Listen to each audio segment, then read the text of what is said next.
नमस्कार मित्रांनो, आज सकाळची सुरुवात खास आहे कारण रांजणगावच्या महागणपतीचं दर्शन झाल्यानंतर आम्ही पहाटेच पुढच्या प्रवासासाठी निघालो. सगळं आवरलं, बॅगा भरल्या.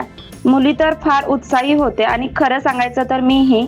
निघताना मंदिराच्या मुख्य कमानीजवळ मी आणि गार्गीने एक फोटो काढला आणि सुरू झाला आमचा पुढचा प्रवास थेऊरचा चिंतामणी गणपतीकडे. थेऊरला पोहोचलो, गाडी पार्क केली आणि चालत चालत बाप्पाच्या दिशेने निघालो.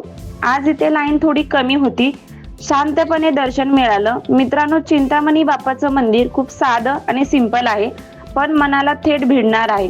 दर्शन घेतल्यावर वेगळी शांतता मिळते. दर्शनानंतर थोडा वेळ परिसरात बसलो आणि मग गेलो माधवराव पेशव्यांच्या समाधीकडे. खूप शांत, खूप ऐतिहासिक ठिकाण होतं. बाहेरच फुलांचे गजरे होते, ते खूप सुंदर गजरे घेतले आणि नंतर चहा नाश्ता केला. म्हणून मंदिराजवळच पटकन पोहे खाल्ले आणि पुढच्या प्रवासासाठी तयार झालो. अष्टविनायक यात्रा अशीच सुरू आहे. तर मित्रांनो, पुन्हा भेटू पुढच्या व्हिडिओमध्ये. गणपती बाप्पा मोरया. बाय.